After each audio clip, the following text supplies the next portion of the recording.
sont arrivés à Beaufort? Ils sont de Beaufort depuis toute éternité, aussi loin qu'on... Ah non, non, non, non. Non. Non, non, non, le grand-père Beauvais, il était à Chambéry. Il était garde-barrière ou un truc comme ça, il me semble. C'est ton grand-père, Moïse, oui, oui. Qui s'installe ici. Voilà, qui s'est installé ici. Et donc, après, donc mon père, voilà, et puis après nous, quoi. Et le grand-père, déjà, il travaillait déjà le bois. Le grand-père, je pense qu'il a commencé, je pense que c'est lui qui a fait la menuiserie, qui se trouve derrière. Là. Puis ensuite, c'est mon père qui a pris la suite, et puis qui a agrandi un tout petit peu le petit espace qui est entre l'ancienne, enfin l'atelier, et puis vers chez toi là. Alors, menuiserie, à ton souvenir, ça voulait dire quoi? C'est-à-dire, il faisait des portes, des fenêtres? Ah ben oui, c'est oui. Lui, les souvenirs que j'ai, bon, c'est les portes, les fenêtres et les cercueils. Ah ben, ce qu'il faisait les cercueils. Et même nous, gamins, comme quoi, on s'y couchait dedans, hein, quand ils étaient, on s'y couchait dedans. Ah, les cercueils aussi. Et il desservait, enfin, sa clientèle, en gros, c'était Beaufort ou... Ah non, non, c'était Beaufort, bon, ben, Beaufort, les environs, parce qu'à l'époque, il n'y avait pas de moyen de... C'était à cheval, hein, quand il y avait Adrien Grandjean, donc là, qui faisait un peu le corbillard, quoi, avec son... Après, il me semble, je ne sais pas s'il n'y avait pas eu Fernand Rayon qui avait fait aussi... Mais enfin, là, je ne voudrais pas dire de bêtises. À ce moment-là, d'abord, est-ce qu'il était seul menuisier sur... Ah non? Non. À l'époque, oui, il était seul. Il était seul, mais par contre, il y avait Colomb, qui était charron. Charles Colomb. Charles Colomb. Qui était où est Germaine, là-haut. Ah oui, d'accord. Juste sur la place, en fait. Voilà. Donc là, il y avait lui qui était charron, et il y avait Léopold Colomb, qui lui faisait un peu tout. Il bricolait, il faisait un peu de la mécanique, il faisait un peu de la soudure, un petit peu de... À l'époque, c'était un peu un homme à tout faire. Parce que charron, il y avait des charrons, parce qu'il fallait... Est-ce qu'il fabriquait les remorques? Enfin, pas les remorques. Il faisait les bandages pour les roues, donc les bandages métalliques, et ça, je me rappelle de ça. Est-ce que les carrioles, à ton avis, on les achetait? C'était nous qu'on les faisait. Ah oui. Alors il y avait soit la génération qui était un petit peu, quelques années de plus que moi, comme Paul Grimaud, mon frère Jean-Pierre, eux c'était des carrioles avec des espèces de roues de poussette ou des machins comme ça. Et puis nous, après, c'était déjà un peu plus moderne. Seulement, elles avaient un gros inconvénient, c'est qu'on faisait les carrioles avec des roulements à billes. Il y avait deux inconvénients, c'était le bruit, parce que quand on passait, on se faisait un peu engueuler, ça faisait du bruit. Puis l'inconvénient, c'est quand des fois on dérapait, puis quand on allait dans les talus, elles se bloquaient. Parce que ce qui est roulement à billes, il suffit qu'il y ait un petit caillou dedans pour que ça... on montait donc sur la place, et on descendait jusqu'à Piolet, à peu près. Et là, pour les gamins, ah oui, oui, oui. On se foutait à plat ventre, on descendait comme ça. Et souvent, on attendait pour remonter, comment il s'appelait? Artaud. Un nommé Artaud, qui transportait de la farine. Et il avait un camion, je me rappelle, c'était un camion avec engrenage à chaîne. C'était des chaînes qui entraînaient les roues. Comme les vélos, quoi, en somme. Voilà, c'est ça. Exactement comme les vélos, oui, c'est ça. Un peu comme ça. Ouais. Et c'est un truc qui devait rouler, je sais pas, peut-être 20 à l'heure. Et on l'attendait pour s'accrocher derrière. Donc, pour remonter, c'était... Alors, j'ai dit carriole, je me suis mal exprimé, j'aurais dû vouloir dire charrette. Ah, charrette. Les charrettes, à ton avis, elles étaient fabriquées ici ou bien les gars ils les achetaient quand même à Cray? Oh non, je pense que là, je peux pas en être certain, mais je pense qu'elles étaient faites ici. Entre Charles Collomb, entre Léopold, je pense que c'était fait ici, ça. Il y avait un maréchal Ferrand qui... D'ailleurs, je me demande si c'était pas aussi... Ah mais il faisait tout. Il faisait tout. Oui, c'était le... Quoique le maréchal Ferrand, je me pose des questions, parce que je me rappelle aussi, gamin, qu'il y en a un qui venait et il ferrait en face là. Alors qu'il venait de temps à autre, on savait qu'il venait. Voilà, c'est ça. Et puis, oui. Et puis voilà. Ah oui, d'accord. Oui, mais je pense qu'il devait quand même y avoir un maréchal Ferrand. Mais là, je peux pas te...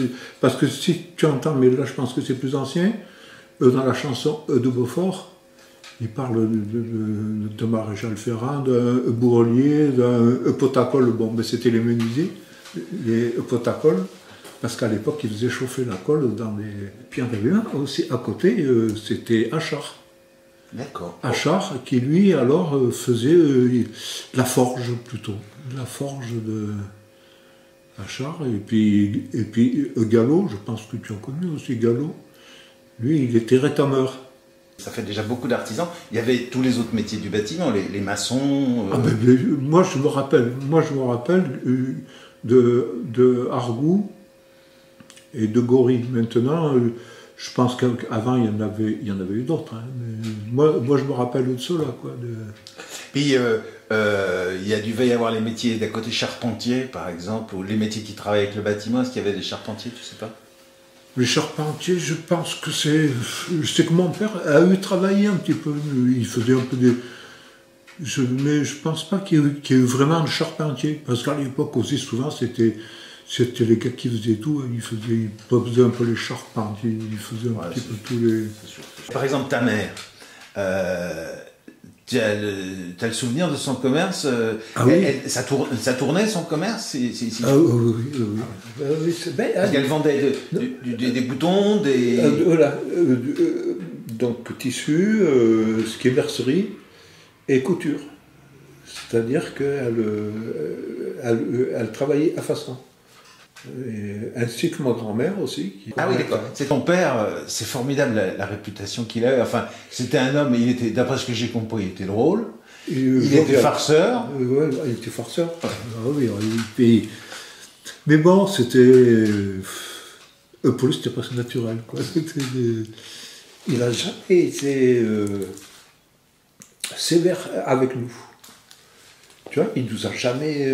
mais par contre, quand il se fâchait, eh ben, on savait que là, il fallait faire attention. Hein. Mais autrement, combien de fois, là, justement, à l'époque où c'est qu'on commençait la musique, lui, il se levait, il partait travailler, nous, on arrivait, et on buvait le café ensemble. Parce que lui-même, il était musicien. Oui, il avait fait partie d'une sorte d'harmonie à Valence. Et il jouait quoi? Trompette, comment ça s'appelait? Enfin, une sorte de trompette. Une sorte de trompette.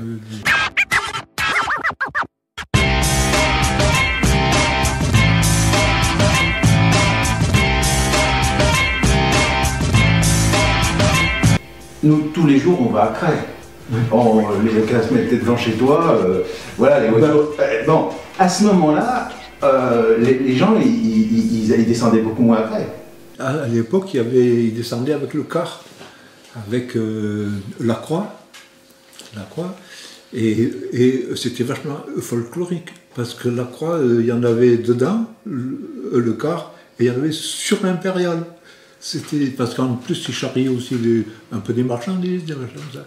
Alors il y en avait sur l'Impérial, avec... que c'était son espèce de truc avec le gros moteur, je me rappelle ça. Je crois que c'était un Saurer. Ouais, peut-être. C'est un truc suisse, c'est une marque... Je sais pas. Je... Et des gens, je te dis, il y en avait dedans, il y en avait sur l'Impérial, c'était... Parce qu'à ton avis, la croix, il a commencé quand? Je me rappelle pas, parce que je pense qu'il a dû commencer que j'étais pas encore né. Enfin, je suppose. Hein, D'après ce qu'on m'a raconté, son truc, dans les pentes, il peinait tant et plus. Il paraît que ton père sautait du camion et le dépasser à pied. Oui, mais des fois, oui, ils étaient obligés de... parce qu'ils étaient trop chargés. Alors, et une fois, ils avaient fait, alors, est-ce que c'est vrai? Est-ce que c'est pas vrai? Je sais pas. Est-ce que c'est une légende? Mais ça m'étonne pas. Il me semble qu'une fois, ils charriaient un cercueil, donc sur l'Impérial. Et puis le gars, il y a un mec qui s'est mis dedans. Il a ouvert un couvercle qui fait que tous les gens, ils étaient... Maintenant, est-ce que c'est une légende? Est-ce que c'est vrai? Mais je sais que j'ai entendu, quoi. C'est-à-dire que ça veut dire qu'évidemment, on n'allait pas au supermarché, parce que ça n'existait pas, et que donc on s'approvisionnait presque partout ici. C'est-à-dire que voilà, il y avait pas mal déjà dans les fermes.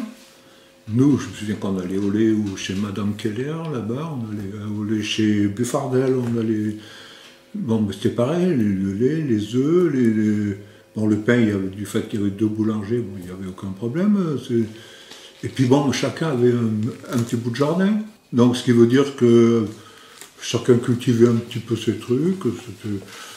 Il me semble que oui, ça suffisait. Le voyage à Cré n'était pas indispensable, comme maintenant. Alors, toi, tu es donc de 1948. 46. 1946. Ça veut dire que il y avait beaucoup de jeunes à ce moment-là. Est-ce que c'était une génération où il y en avait beaucoup? Il y avait beaucoup de jeunes. Puis en plus, il y a eu la grande famille, là, à l'époque, à côté.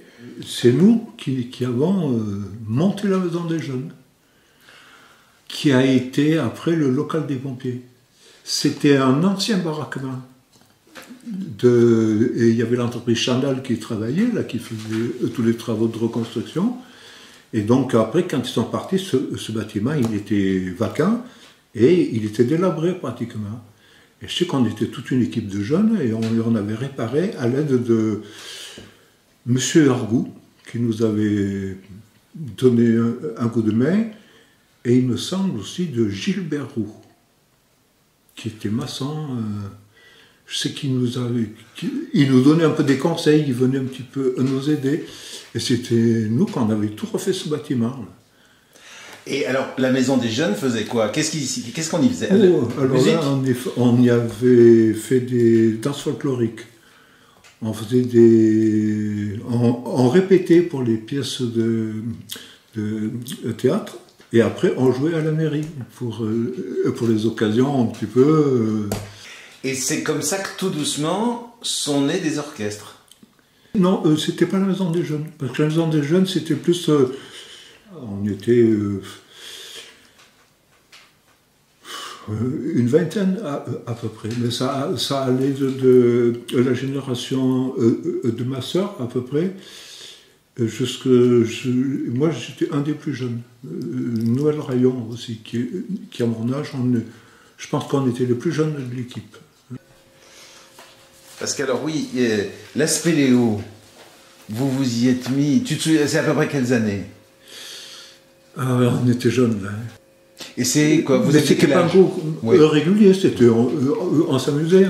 Et vous aviez à peu près dans les 15 ans, votre adolescence? Oui, à peu près. C'est à l'époque justement où il y avait la maison des jeunes là-haut. Et faire de la spéléo, c'était faire quoi? Vous alliez où? Alors, on peut dire qu'on a été un petit peu parce qu'il y en avait d'autres qui étaient allés avant nous.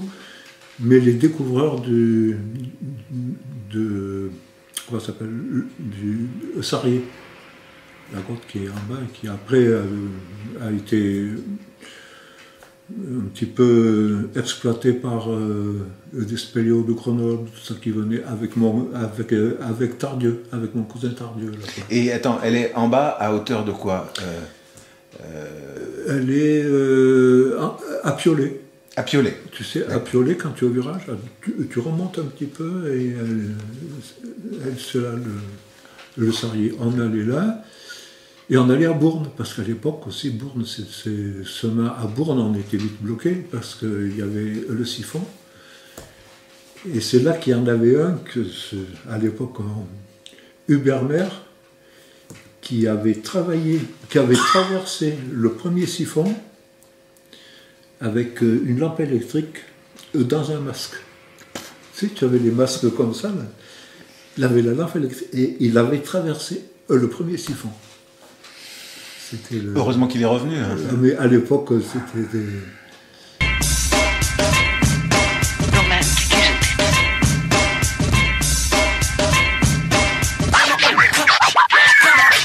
Shut up and sit down. Alors, vous êtes allé à l'école, je dis vous, de toute la génération en question. Bon, au début, vous êtes allé là. Ah, moi, je suis allé en premier à l'école libre. Qui était donc dans la grande qui maison. Qui était avant la grande famille. Avant la grande famille. Voilà, donc c'était une école libre qui était dirigée par mademoiselle Guigou. Et elle avait une vieille trèfle, je crois, ou un truc comme ça. Ah oui, une vieille Citroën trèfle. Ah oui, oui, oui. Donc, et c'est là que j'ai eu comme institutrice la femme de Yves Gory, et puis Janine Collomb. D'accord.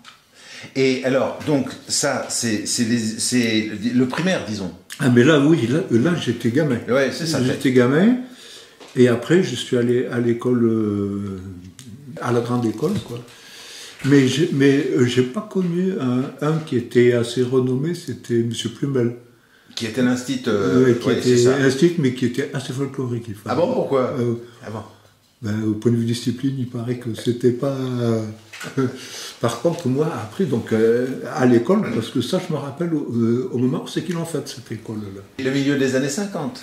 Après. Ah oui, parce que... Mais lorsque tu dis que tu t'en souviens, c'est pas le moment où tu y as été. Toi, tu étais dans la nouvelle ou dans l'ancienne? Parce que dans l'ancienne école, elle était en plein milieu, oui, où maintenant il y a le secrétariat de mairie, là, en face. Elle était en face, l'école. Elle était au milieu de la route. Oui, parce que je crois que le platane qui est au milieu du parking était le platane de la cour de récré. Voilà, c'est ça. Mais cela, moi, j'y suis pas allé. Parce que c'était l'époque où j'étais encore à l'école libre, à l'école libre. Et puis après, mais par contre, je me rappelle quand ils ont bâti cette école. Parce que ils avaient trouvé des crânes. Il y avait une église chez Buffardel, là, où c'est qu'il y a encore le cimetière. D'ailleurs, on voit des restes du cimetière. Et quand ils faisaient donc les fondations de la nouvelle école, là, on trouvait des crânes, on trouvait des... C'était un cimetière des temps très anciens, quoi. Ah ben oui, certainement. Ça remonte très loin. Toi, tu nais en 46. Mettons que tes premiers souvenirs, c'est 1950. Enfin, bon, voilà, autour de ça. Même, je me souviens quand il y avait des baraquements encore qui étaient dans ce qu'on appelle maintenant le chemin des grilles, là, c'est le chemin qui part de là et qui va sur dessus, le chemin qui est là. Et c'était juste pour te demander, est-ce que toi tu te souviens d'un Beaufort encore détruit? C'est-à-dire où il y avait encore des ruines ou... Moi, j'ai pas connu ce qui est bombardement. Par contre, j'ai connu l'après. C'est qu'on allait jouer dans ce qu'on appelait ce qui est Euto du Loup, où on était inconscient. Parce que les maisons elles étaient toutes en ruine. Je me souviens qu'on allait faire les cons dans des espèces de maisons, c'était tout démoli, c'était tout... Et à ce moment-là, est-ce que tu as l'impression que les gens de Beaufort continuent de vivre essentiellement avec l'agriculture, plus éventuellement un petit revenu à côté, ou bien il commence à y avoir des gens qui descendent dans la vallée pour gagner leur vie? Ça, je ne peux pas trop te répondre, mais je ne pense pas. Ça vivait essentiellement dans le coin, hein, un petit peu de la vigne, un petit peu de l'agriculture, un peu, je me souviens que Adrien Grandjean, là, il partait avec ses vaches ou ses bœufs, et bon, ben, ils allaient cultiver les champs, ils allaient... je crois que essentiellement à cette époque, les gens étaient assez sédentaires, ils étaient assez... Et lorsque tu es descendu à Crest pour tes études. Hein, je crois que tu as fait tes études. Voilà, à Saint-Louis. Tu es descendu à Saint-Louis. Alors, à Saint-Louis, tu étais pensionnaire? Alors, Saint-Louis, j'étais pensionnaire. J'étais pensionnaire pendant un certain temps et on montait, je me rappelle, et ça je me rappelle, on montait souvent à vélo de Cré ici avec Jacques Grimaud.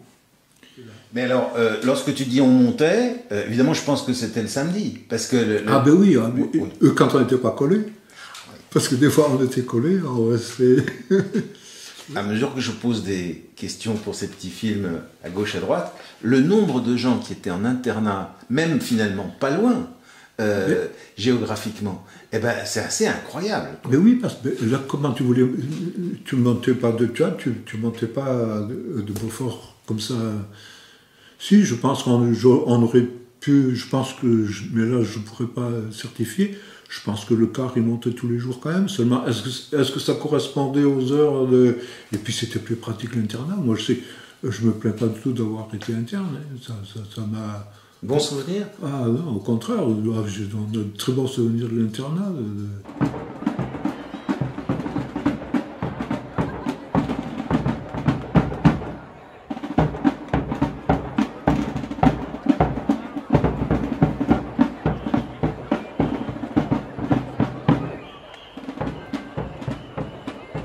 L'armée, tu y vas en quelle année tu as appelé à l'armée? Je suis en 66. Donc, je suis resté... Tu as 20 ans. Voilà, 20 ans. Et tu es resté? Je suis sorti en février 68. Donc, alors, donc, ça veut dire que tu as fait ton armée où? Alors, j'ai fait une erreur, oui et non. C'est qu'à l'époque, j'ai dit, bon, je voudrais être radio. Parce qu'à l'époque, on demandait ce que... Et donc j'ai été muté à Toul, à Amber-Trémoselle. Mais ça, c'est normal, donc j'étais dans le train. Seulement, ce que je n'avais pas compris, c'est que pour être radio, il fallait suivre le truc pendant 6 mois. Pour être, à l'époque, c'était brigadier, parce qu'il fallait... Donc j'ai fait des classes pendant 6 mois à Toul. Et après, une fois que j'ai eu mon truc de radio, j'ai été muté sur Lyon. Est-ce que ça n'a pas été la chance de ta vie? Parce que toi qui as adoré la musique, et puis la sonorisation, et puis tout ça, j'imagine qu'à ce moment-là, à Toul, tu as dû apprendre... Écoute, moi, j'ai eu une chance énorme, c'est que quand j'ai fait mes classes à Toul, parce qu'à l'époque, on travaillait en morse. Donc après je maîtrisais le morse parce qu'il fallait, si on voulait avoir ce diplôme, là, il nous donnait des petits trucs, la radio, mais il fallait avoir donc un diplôme. Et c'était le diplôme radio, je ne sais plus quoi. Donc je maîtrisais bien le morse. Mais je sais pas, oh, voilà, ça c'était les voisins de Chambray. Et en plus, après quand j'ai été muté à Lyon, on était 4 et on avait des chambres à part parce qu'on était exempt d'appel du fait qu'on pouvait partir n'importe quand. Donc exempt d'appel, on était peinards, c'est-à-dire qu'on avait une chambre où c'est qu'on était 4 et en plus on était responsable du magasin radio. Autrement dit, on devait assurer l'entretien et ça c'est une chance énorme. Parce que ça, bon, bien évident que c'était pas du tout le matériel qu'on a maintenant, mais j'ai eu la chance de pouvoir travailler déjà sur des machins électroniques. C'était pas l'électronique de maintenant, mais bon, c'était les premières armes de... Ouais, puis ça au point de vue entretien, au point de vue, c'était bien. Ça devait te donner des connaissances. Ah oui, bien sûr, ouais. Bah ouais.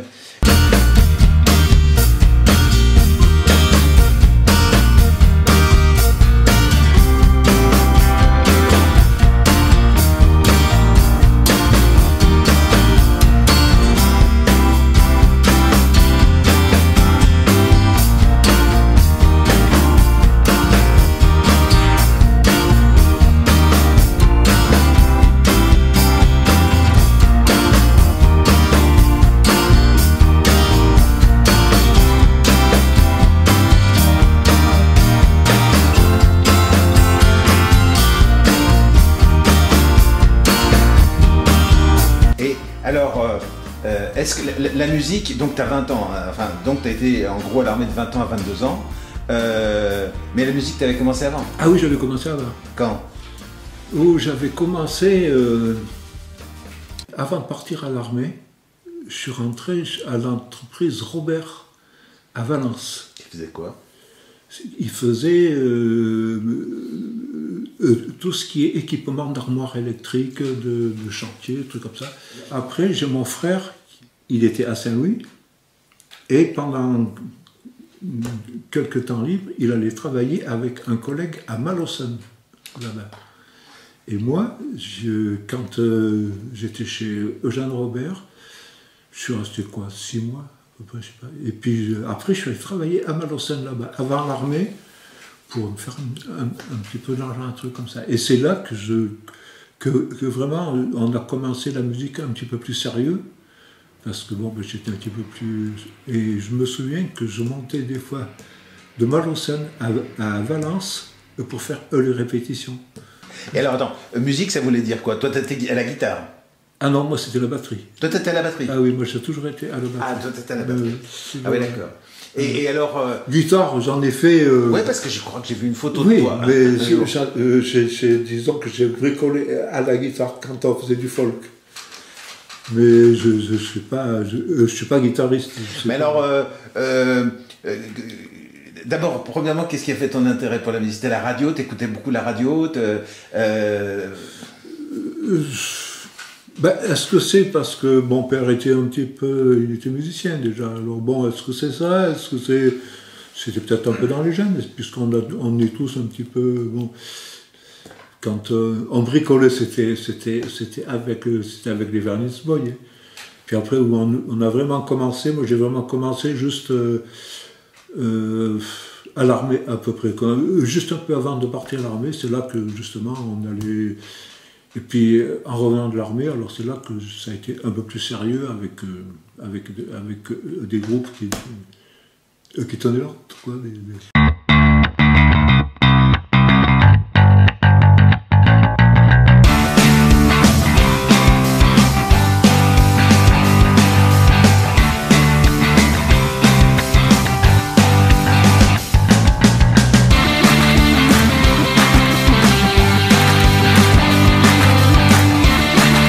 À tous ces orchestres, ça t'a fait aller sur quelle région? Enfin, tu as beaucoup voyagé? Mais j'étais toujours ici. Hein. Je suis resté toujours. Toujours là. Mais même les orchestres, ils jouaient où, je veux dire? Avec Rossillon, il avait certains abonnements. Des trucs où il y avait une espèce de cabaret dancing à Alès et un autre à Brioude, et puis alors là c'était carrément un cabaret à Donzy-le-National, à côté de Dijon. Et ça c'était des trucs réguliers, et puis entre-temps, bon, un petit peu les balles, les trucs. Valence, voilà. Et alors, cette période ça a duré combien d'années pendant le temps où tu as joué dans des orchestres comme ça? Il y a eu des arrêts, après il y a eu des reprises, il y a eu des arrêts, ça a duré 68 jusqu'en 70, 75, 75 à peu près, oui. Et alors, mais bon, il y avait d'autres types d'ici qui faisaient... Mon frère. Il y avait ton frère. René. Justement, alors, avec mon frère, on s'est souvent croisés et on a été concurrents. Parce que lui, à l'époque, il avait été avec Jacques Aujas, et moi j'étais avec Rossillon. C'était des grosses formations, quoi. Et bon, il se piquait les contrats, avec un nommé Edilio aussi à Haute-Rive. C'était des gars qui écumaient le sud-est de la France, quoi. Oui, ou même, oui. Il y avait un nommé Malburé aussi, Edilio, c'était toutes des grosses formations. Hein. Ouais, parce qu'il y avait une grosse concurrence entre ces orchestres. Entre les gros, oui. Oui, les gros. Parce qu'ils cherchaient les gros contrats. Alors automatiquement, c'était des... Et les gros canons contrat, c'était les grandes foires, les choses comme ça. Ah ben, mais là, c'était encore autre chose. On a fait comme la foire de Valence, les trucs comme ça, tu vois, le podium du Dauphiné. À l'époque, c'était pas les grosses vedettes comme maintenant, hein, c'était les régionaux qui... Ça rapportait des sous quand même, tout ça. Plus ou moins. Oui, mais si tu voulais vivre de ça, c'était pas possible. C'était plus du plaisir alors que maintenant, bon, je sais pas. Si, je pense qu'il y a encore une partie plaisir, mais là, c'était plus. Bon, ben, je me rappellerai toujours quand on montait à Eudanville National, là, parce qu'on partait vers les 3h de l'après-midi à peu près, et on arrivait là-haut vers les, je sais pas, 5h, 6h, on montait le matos, parce qu'à l'époque, il n'y avait pas de... On montait le matos, après il fallait faire les balances, tout ça, tac, tac, et après on jouait, et on finissait souvent vers les 2h, 3h du matin, et après on redescendait, et je me rappelle qu'on allait boire, après on arrivait à Valence, c'était, parce que le siège était à Valence, on allait boire le café avec les croissants au bar qui est en face de la gare, là. Ça c'était... Vous deviez être complètement naze. Là. Mais là, on était... Ouais. C'était...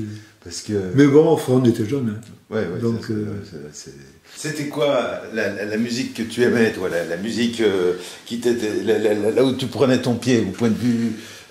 moi, je crois que j'ai toujours évolué. Parce qu'au départ, bon, ben, c'était les Zimoum Boum qu'on faisait avec les Furnace Boys.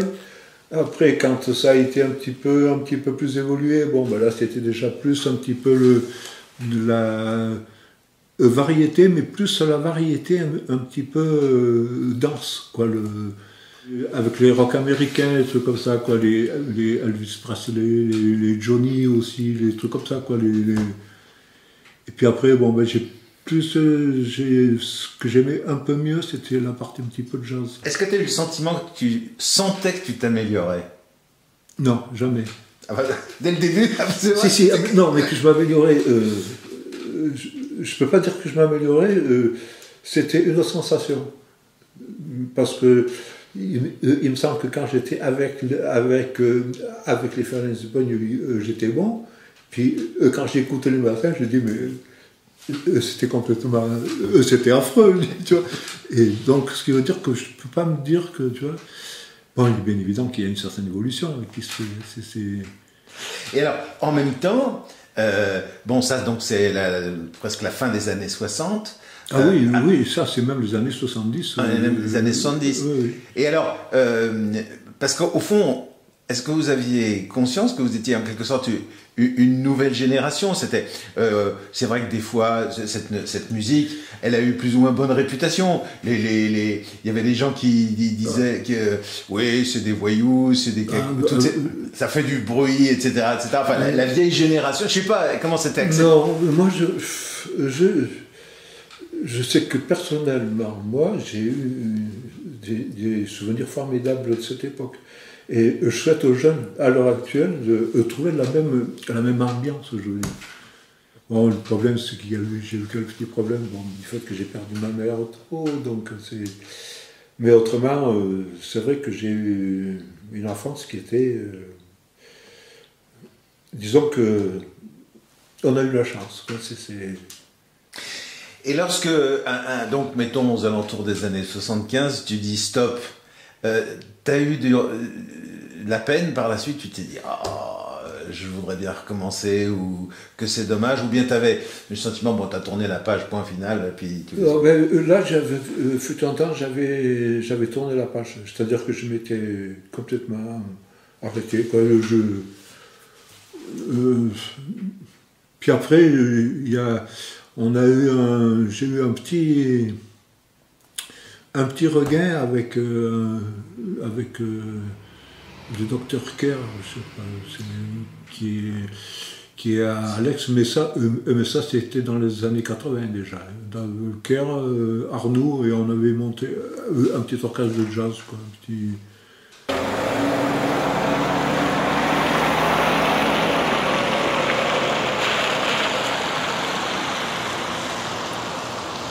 fond, on a parlé de Beaufort, mais un Beaufort qui était, je veux pas dire coupé du monde, c'est exagéré, mais où non. on bougeait, on pouvait pas trop bouger parce que ça manquait de transport. Tandis que là, la période dont tu es en train de parler, j'imagine que c'est les voitures. Ben là, déjà, il y avait déjà... Voilà. Et par exemple, tu te souviens d'avoir entendu que les gens discutaient entre eux de machin qui a acheté une nouvelle voiture, ou etc. Lorsqu'on a commencé à voir arriver les voitures, aujourd'hui il y en a plein de parkings, on ne sait plus où les mettre, etc. Mais j'imagine qu'il y a eu un moment où on a commencé à voir, il y en a un qui a pu s'acheter une voiture. Il y a, là, en quelle année c'était, je ne sais pas. Il y avait un nommé Chambrier, un nommé Polo Chambrier. Il avait une R8 Gordini. C'était le dieu. Et à l'époque, je me rappelle bien de ça. Et on allait dans une cabaret, je me souviens, qui s'appelait Les Platanes, à Porte, les Valences. Quand tu avais R8 Gordini, c'était le... C'était le roi. D'accord. C'était à peu près à l'époque où j'étais à l'armée, ça. Ouais, ça devait être dans les années 66, par là.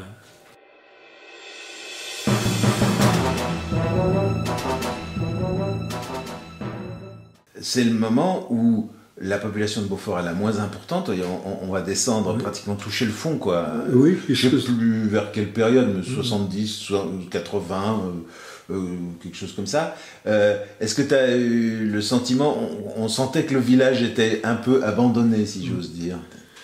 Moi, je m'en suis peut-être pas trop rendu compte, parce que du fait que finalement, on faisait partie de ceux-là, hein, de ceux qui allaient travailler à l'extérieur, donc je me suis... Mais effectivement, je pense que là, c'était l'époque où c'était un peu le creux de la vague, parce que pas mal de jeunes partent, quoi.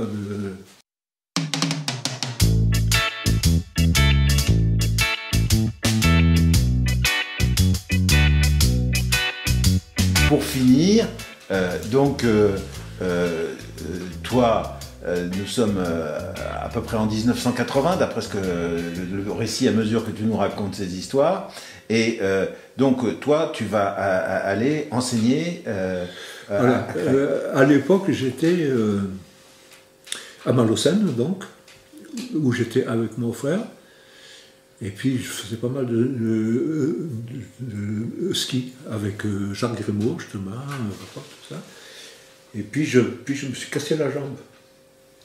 Une grosse cassure, tibia péroné, la jambe là, elle tournait et tout. Donc je ne pouvais plus travailler comme je faisais. Et puis donc, du temps que j'étais en convalescence, enfin ça c'est parce que je suis resté presque 6 mois pour voir. Il y a mon frère Jean-Pierre qui me dit, écoute, il y a un poste qui se crée ou qui se libère, je ne sais plus, à créer, je pense que tu fais l'affaire, au point de vue... Alors je suis allé voir le patron, et puis effectivement, et c'est là que je suis rentré, mais en tant que maître auxiliaire. Puis après, j'ai passé le concours pour être titulaire, quoi. Mais... Et tu as aimé enseigner? J'adorais. C'est vrai? Ah oui. Mais... Et t'adorais quoi? Qu'est-ce qui te... En plus, j'ai eu une chance énorme. C'est que j'ai toujours apprécié être avec les jeunes. Je trouve que ça, c'est une... Parce que il faut dire aussi que c'est peut-être pas la mentalité qu'ils ont maintenant. C'est-à-dire que j'avais des grands. Alors bon, c'était plus facile de... Tu enseignais quoi exactement comme... Les BEP et les bacs professionnels. Ah, et toi, c'était de la technique, c'est l'électricité... Voilà, c'est ça. Électrotechnique. Électrotechnique, oui. C'est ça.